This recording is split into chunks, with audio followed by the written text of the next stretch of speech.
Hello, ഇന്നലെ രാത്രി ഞങ്ങൾ ഭയങ്കര ലേറ്റായി കിടന്നത്. കാരണം ഇവൻ ഫുൾ കരച്ചിലായിരുന്നു. ഇപ്പോൾ കണ്ടില്ലേ എന്ത് ഹാപ്പി ആയിട്ടാണ് ചിരിച്ചുകൊണ്ടിരിക്കുന്നത്. ഇന്ന് നമുക്ക് കുറേ ഷോപ്പിംഗ് ഒക്കെ ഉണ്ട്. അപ്പോൾ അവനെയും കൊണ്ട് ഞാൻ പുറത്തുപോയി. പ്രൊവിഷൻ വാങ്ങാൻ പോകുന്നത് തന്നെ ഇപ്പോൾ ഭയങ്കര ഉത്സവം പോലെയാണ് ഞങ്ങൾ പോവുക. അപ്പം അങ്ങനെ കുറച്ച് നേരം ഞാൻ അവനെടുത്തു, പിന്നെ അവൻ അപ്പം എടുത്തു. അപ്പോഴാണ് മുകളിൽ പ്രൊവിഷൻ വാങ്ങുന്നതിൻ്റെ മുകളിൽ ടി വി സെഷൻ ഉണ്ട്. അവിടെ ഒരു പാട്ട് കുറച്ച് നേരമായി ഞാൻ കേൾക്കുന്നു.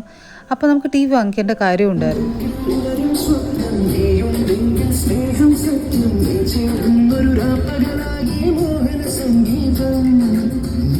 ഇവന് അല്ലു അർജുൻ്റെ പാട്ട് ഭയങ്കര ഇഷ്ടമായി. എനിക്കത് ഭയങ്കര ഹാപ്പി ആയിട്ടാണ്. കാരണം എൻ്റെയും കൺമണിയുടെയും ഫേവറേറ്റ് ആക്ടറാണ് അല്ലു അർജുൻ. ഞങ്ങൾ ഹാപ്പി കണ്ട അല്ലു അർജുൻ്റെ ഫാൻസ് ആയവർ. പിന്നെ എല്ലാ പടം ഞങ്ങൾ കാണാൻ തുടങ്ങി. ഇവൻ്റെ ചിരി എന്ത് രസമല്ലേ. പിന്നെ ഇന്നൊരു പ്രത്യേകതയുണ്ട്. ഇന്ന് തൊട്ട് അവൻ ആദ്യമായിട്ട് നമ്മുടെ സ്ട്രോളർ ഉപയോഗിച്ചിട്ട് അവിടെ പുറത്ത് നടക്കാൻ തുടങ്ങി. സ്ട്രോളർ അല്ലേ, വാക്കർ ഉപയോഗിച്ചിട്ട് മുറ്റത്ത് നടക്കാൻ തുടങ്ങി. ആദ്യമായിട്ടുള്ള പരിപാടികളാണ്.